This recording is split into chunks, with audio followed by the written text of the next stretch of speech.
he just went low. He's in his head. He's in his head. He's open. His head wide open. Cracked open in the face.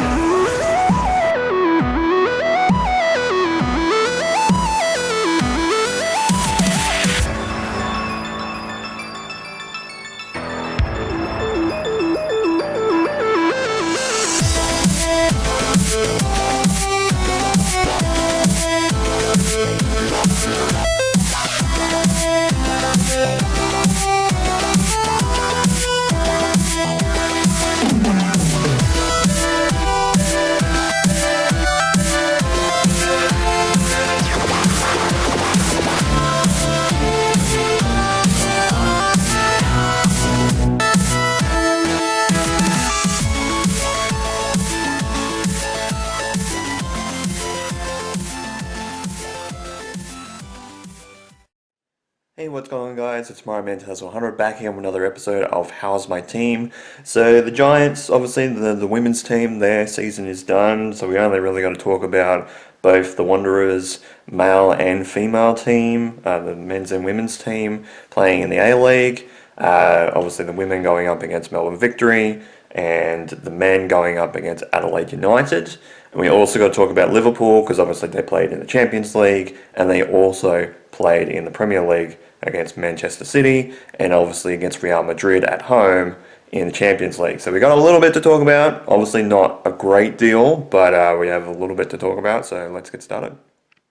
So we'll get started with both of the Wanderers teams. We'll leave Liverpool till last, but we will talk about the men's and the women's sides. The women actually played yesterday, so I'm recording this on Monday, and it was a 4-1 loss to Melbourne Victory and puts us well in last place, if memory serves.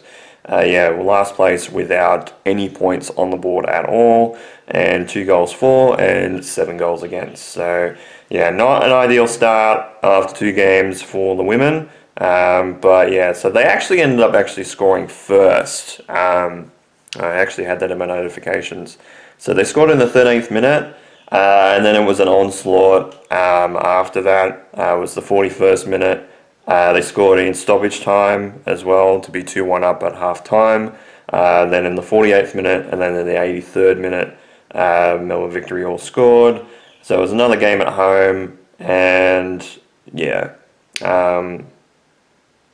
not ideal for the women, especially after starting so strong with the goal relatively early. But I don't know what's wrong with the women's team. I guess most of them is, most of the players there are juniors, because I'm not sure, because we're still in last place, and I know that's obviously not a situation that we want to be in, but we've been consistently near the bottom of the ladder for the last 2 or 3 seasons, and I'm not sure if that's just on coaching, leadership. I'm not sure if coaches has changed.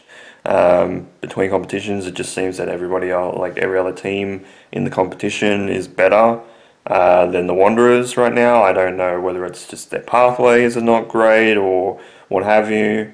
So it's pretty disappointing.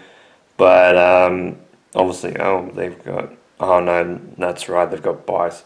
I was like, why is there 2 teams that got 1? But the Jets were on the bye this week for the women, as well as Wellington Phoenix was last week. So at the moment, the ladder reads for the women: Brisbane Roar in front on 6 points, Man City in second with 4. Then it's a 4-way tie for third. It's just obviously on goal difference. Melbourne Victory on top of that group in third position, obviously with their 4-1 win.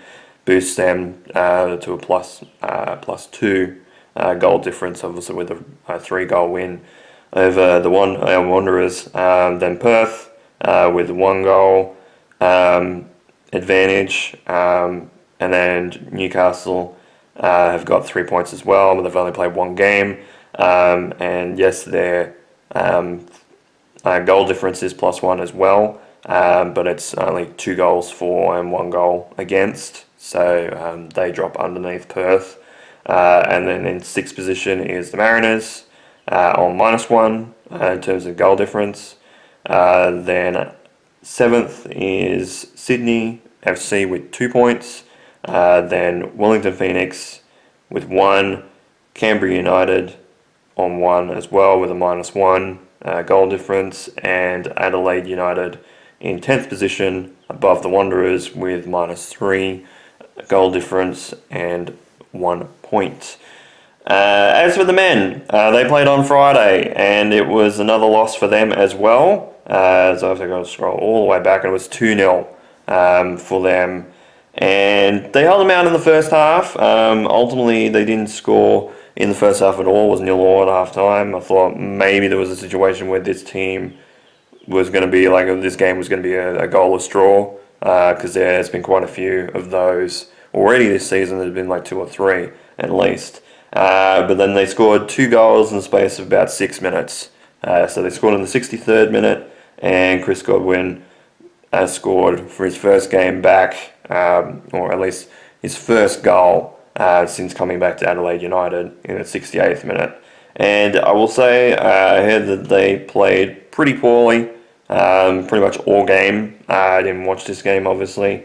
But I heard the Wanderers were very, very poor in this game.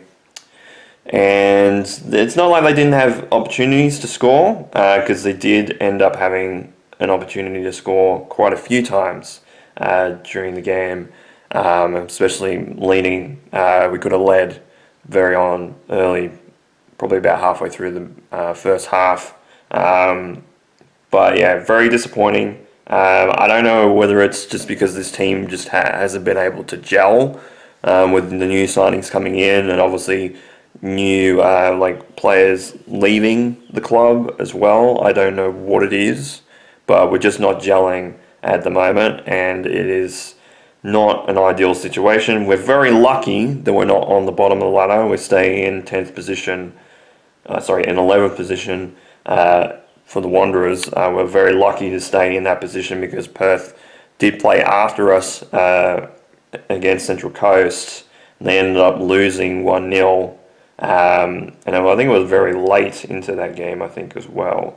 If memory serves me right, it was the 57th minute that the Mariners scored. But it is very disappointing to see us on the bottom of the ladder and one of 2 teams that has not won a game this season. It's very, very disappointing after what's said to be a preseason that was going to be different and promises that have not come to fruition. And at this situation, realistically, after the season that we had last year, especially the second half of last year's season, to be down, we're outside of the top 6 by 4 points at this point, so it's well over a win already. And that's just not good enough, honestly. So with the table at the moment, Auckland FC, who went down to 9 men in the last 10-15 minutes of their game, being down 10, down to 10 men with a red card, with the first 2 red cards, I should say, in about 15-20 minutes of the game, went against Wellington Phoenix in a fantastic New Zealand derby. If you were a neutral fan like myself, it was a great game to watch. Though in saying that, Wellington had 13 corners, I think it was, in that game, whereas Auckland, I didn't think, had one of them. I think that they had 0 corners, and Wellington couldn't break the deadlock. So yeah, Auckland FC went to the top of the table, stayed at there with 10 points. Sydney FC in their win over MacArthur yesterday on second position. They won 2-0 against MacArthur. And MacArthur have been playing reasonably well as well, especially in the AFC Elite 2, which is obviously the second competition of the Asian Federation Cup, I think it is. Obviously, it is a trophy that the previous incarnation that obviously the Wanderers won. But yeah, so Sydney FC on 9 points, Melbourne City in third with 8, then Brisbane on 7th and 4th position, and tied with them in 5th position, obviously just on goal difference, which is a 0 for them. It's Central Coast Mariners on 7 points. They've got a 0 goal difference. Brisbane have got +3. Then in 6th position, it's Adelaide and 6, Wellington and 5.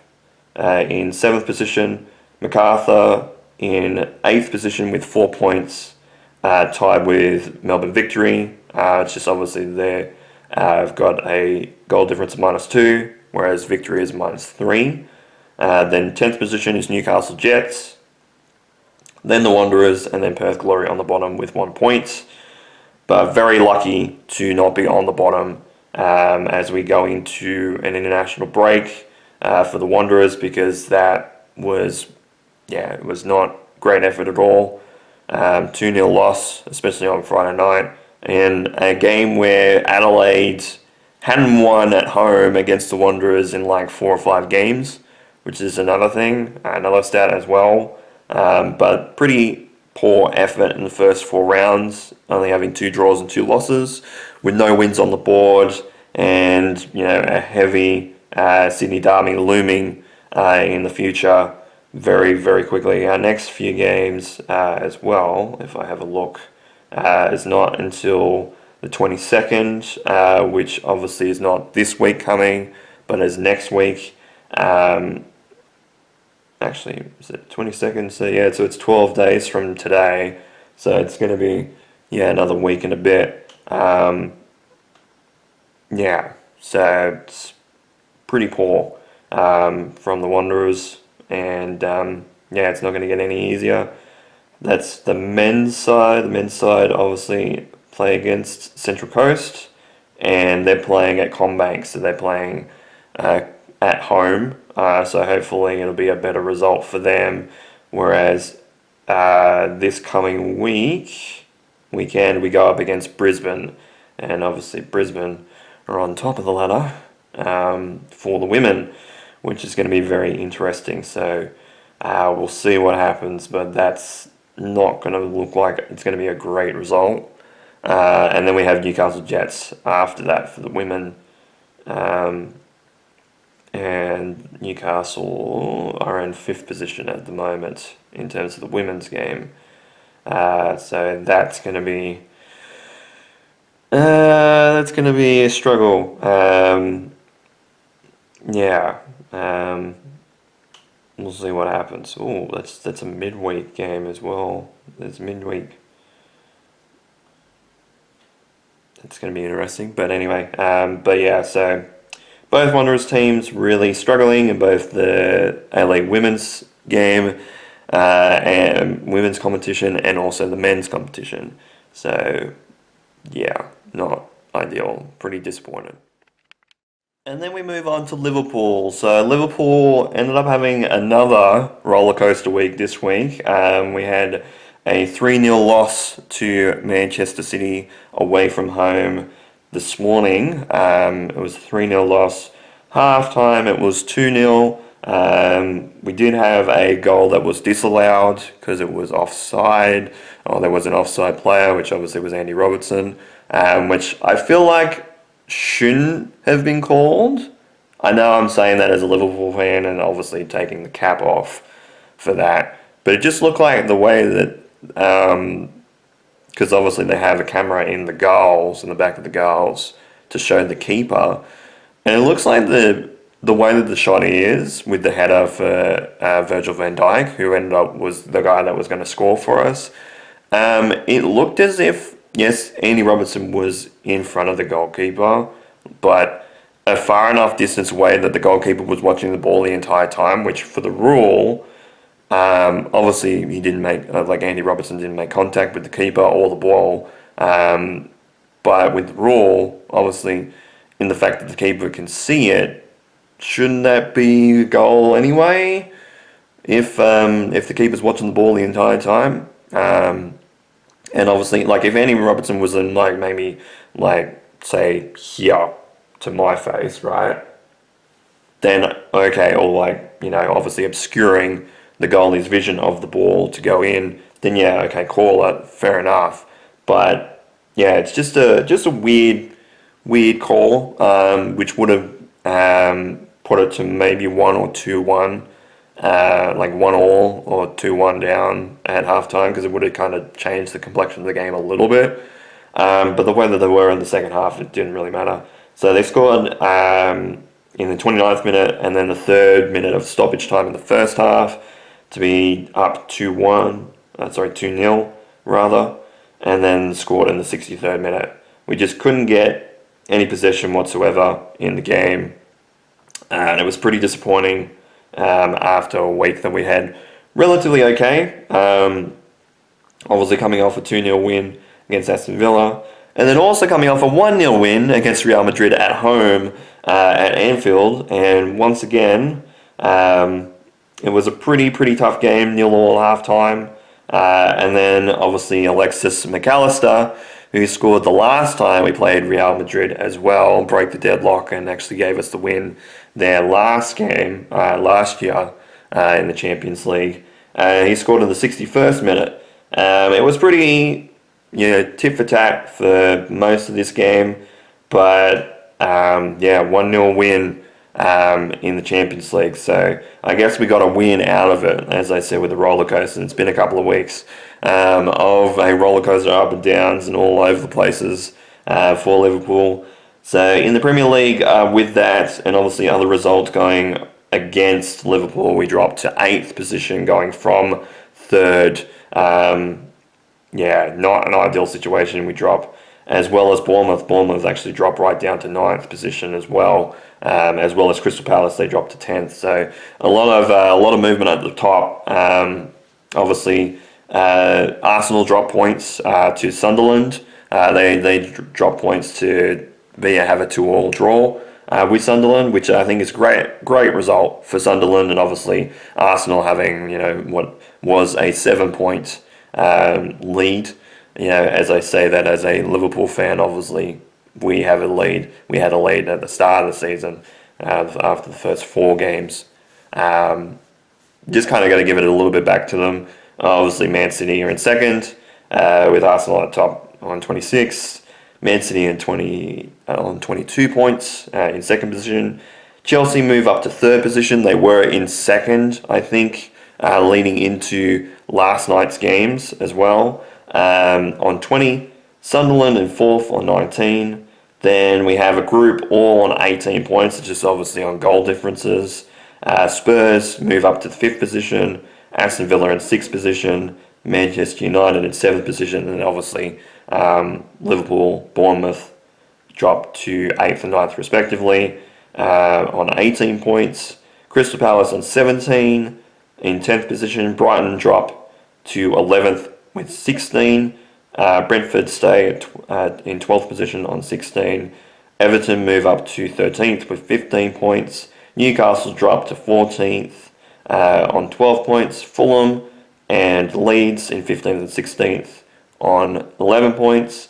Burnley just sitting outside the relegation zone on 10 points with a -8 goal difference.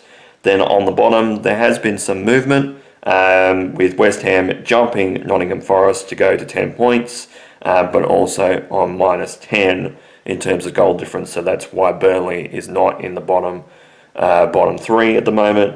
Nottingham Forest on 9 points, and Wolverhampton Wolves, who lost pretty heavily to Chelsea, still on the bottom with 2 points.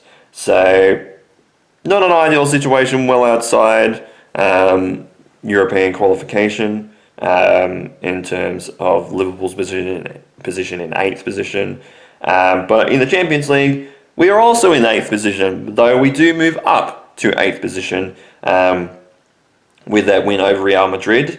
So at this point in time, Bayern Munich jumped to the top of the table, and Arsenal are right there with them on 12 points and on the same goal difference as well. So pretty impressive from both of those sides, honestly, to stay tit for tat with each other. Then Inter Milan is on 12 points as well. They're in third position with a goal difference of +10. Then Manchester City round out the top 4 on 10 points. PSG dropped from the top right down to 5th position on 9 points. So they actually ended up losing, I believe, to Bayern Munich. So that's why that change has occurred, and they've dropped so far. Newcastle jump into 6th position on 9 points, and also have a better goal difference than Real Madrid, and also Liverpool and Galatasaray are also on 9 points as well. So Real Madrid dropped in 7th position, obviously with the goal difference +6. Liverpool have +5. They jump into 8th position. I can't say that name. Galatasaray on +2. Goal difference with 9 points in 9th position, so they're outside the top 8. Then Spurs are in 10th with 8. Barcelona in 11th with 7. Chelsea just behind them in 12th in 7th position with 7 points in 12th position. Sporting CP in 13th. Borussia Dortmund in 14th. Karabag, they're doing reasonably well. Yes, they're in 15th position with 7 points, but they've actually won and drawn a couple of games they didn't actually expect that they were going to. Atalanta, out of nowhere, must have had a win because they jump into 16th position. They were well in the bottom 8 actually for a while there. Atletico Madrid in 17th position with 6 points. Monaco also jump as well, so they must have also had a reasonably good week this week as well. They're in 19th position. Leverkusen are in 21st position. They're out of the bottom 8. Eintracht Frankfurt, they dropped down to 23rd. Napoli in 24th position. Marseille dropped to the bottom 8th. They're in 25th position. Juventus in 26th position. And then Villarreal, they also lost as well. They lost pretty close. They're in 32nd position. And Beneficia and Ajax still have no points on the board in 35th and 36th position in the Champions League. So quite a bit of movement in the Champions League table all throughout, especially with teams coming out of the bottom. Obviously, yes, it's only halfway through the group stages at this point, but Liverpool being 8th position is not a bad spot. Obviously, a win away from top spot. Obviously, it'll just be on goal difference then in the Champions League. But in terms of Liverpool's next game, that's not until the 23rd of November, which they do go up against Nottingham Forest.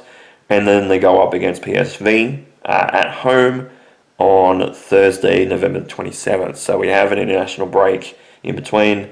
And then obviously on December 1st, we go up against West Ham. So we actually have some pretty good games actually coming up for Liverpool. Winnable games. There's 2 teams in the bottom in the relegation zone, with Nottingham Forest obviously being the second spot in the relegation zone, and West Ham being in the third position of the relegation zone. Though with West Ham, obviously with that game coming up in the last weekend of November, they could also possibly jump out of the relegation zone if Burnley do lose and they even get a draw. Because obviously they're on the same amount of points. Then after that, on a Thursday game, so we go back-to-back on the Premier League on December 4th and December 7th, so it's going to be a very, very congested week, obviously probably because of that international break. We have Sunderland and then Leeds, so going to be very interesting, and then obviously leading into another Champions League game against Inter Milan away on December 10th on the Wednesday, before coming back to Anfield on the Sunday to play Brighton. So it's going to be an interesting couple of weeks. Obviously, they have the international break in between, because obviously today, when I'm recording this, it's the 10th, and they don't play until the 23rd. So they almost play it's almost another 2 weeks until they play again. So yeah, interesting week for Liverpool. Obviously, going against Manchester City was always going to be a tough performance, and yeah, 3-0 loss is pretty hard. on us, but we'll see what happens. Obviously, it's still plenty of games to go, but we've already 11 games in the season, and there's quite a few sides that are in and around. Probably lucky that if we're going to get top four, we'd have to get on a decent roll and win a hell of a lot more games than we lose at this point to stay in contention of that top four spot, maybe even a top two spot. Because I feel like at this point, I don't know if we can win. Obviously, a lot of things can happen. Obviously, teams can drop points. But in terms of the form that we've had, especially recently, it hasn't been ideal for Liverpool. So we'll see what happens. But yeah, not a way to go in terms of obviously the Premier League game against Manchester City, but obviously playing against Real Madrid, where we should have been up by a few more goals. Honestly, they did play their socks off in a 1-0 win. It was a win. Win's a win. Can't be too pissed about it. But we'll see what happens with Liverpool. And that'll be it for this episode of How's My Team. So obviously we only had to really talk about obviously Liverpool and also the Wanderers. We will talk about Seattle, the Seattle Seahawks. They won last week against Washington Commanders, 38-14. And then at the moment, sorry, there's a bug. I just seen a bug. It's just trying to get it. And at the moment, it's at half time in their game today. And it's 38 points to 7 over the Arizona Cardinals right now. So we're looking like it's going to be a dominant win. Hopefully it is, because especially against a division rival, that'll be fantastic. I know obviously the Cardinals are not playing well right now, but if they're not playing well, you've got to put them away. Seattle obviously could have done that against Houston a couple of weeks ago. Didn't do that.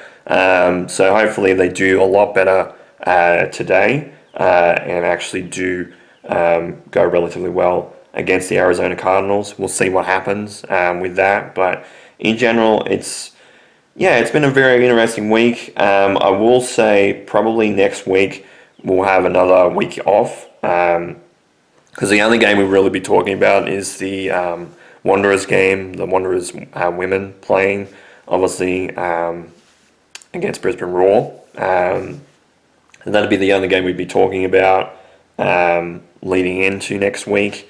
So we might just take a week off again, just to have a break, and then come back, obviously, when the international break for the football, for soccer, finishes, because I don't want to really kind of waste people's time with this. As much as I like enjoying recording the series and getting like stuff off my chest, obviously when it comes to sport, there's not really much to talk about. Obviously when it comes to obviously the NRL off season, obviously the Titans are going through a different amount of changes right now. Obviously getting a few signings in. Not really. Obviously we got Lockie Ilias from the Dragons, who was playing obviously for the Rabbitohs the previous season before that. We've got him signed, and Josh Hannay has been signing some fringe players as well in this off season. So hopefully it ends up being a good result for us in the long run, especially with the preseason that we're going to have, and hopefully it just kind of boosts our confidence leading into the season. Just realised that I am wearing my Titans jersey. Didn't intentionally do it for the sake of just talking about the Titans. I just obviously that just come off the top of my head. It's a bloody bug. I could see him. It's like a small mosquito or something. Very annoying. But yeah, hopefully with obviously their off season, with the women's off season for a while as well, with the AFL off season going on, obviously the AFLW obviously is playing their finals at the moment. I believe that Brisbane obviously have the week off. They got a home prelim as well as North Melbourne, and then I think the Melbourne go up against Adelaide. I'd have to have a look because I didn't actually see what the bracket was for that. I do have a photo of it from the last couple of days. In here somewhere. No, I haven't seen it. In here somewhere. Where are you?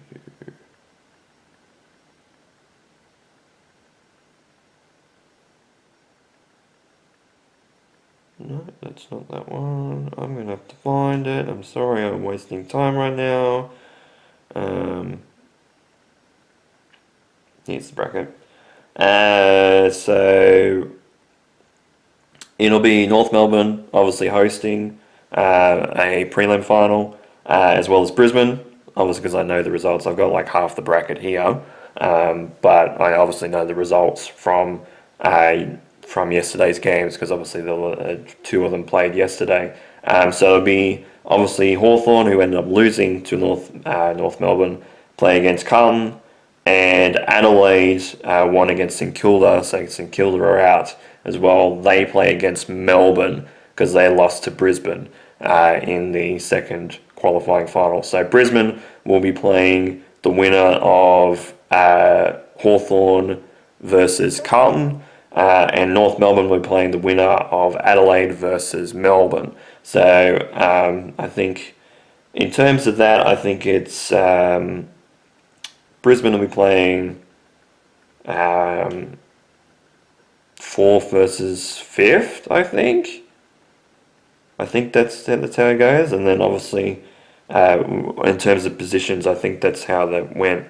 And then North Melbourne will be playing either second or sixth position, I think. Because I think Adelaide come in sixth, St Kilda come in seventh, and West Coast come in eighth. I'm pretty sure. So it'll be interesting to see what happens with them. Obviously, they will be doing that next week. Obviously, we'll be looking at it the week after when it comes to that. So I can talk about that a little bit. But apart from that, I haven't really got much going on. So we'll take a week off just to kind of recharge. And then we'll see what happens with the results when it comes to obviously Liverpool, when they go up against Nottingham Forest. We'll also talk about the Wanderers, obviously the Wanderers women's. They'll be playing 2 games. So we'll play catch up on that. And we'll play catch up obviously on the Wanderers playing as well from after the international break. But yeah, just a weird situation in general, with a few international breaks coming in back to back in the space of about a month, about 5 weeks or so. It's a pretty interesting situation to be in, but we'll see if that changes the complexion on especially the Wanderers side as well, the Wanderers men's side, because they need to get their shit going. Because they need to play a lot better than they have been. But with all that said, thank you guys so much for watching this episode of How's My Team. Sorry about my rambling and my delays. But obviously, as I said, we'll have next week off and we'll be back the week after with another episode. So thank you guys so much for watching this episode of How's My Team. This has been Mario Man Tales 100. You guys have a great day or night, of course. Take care.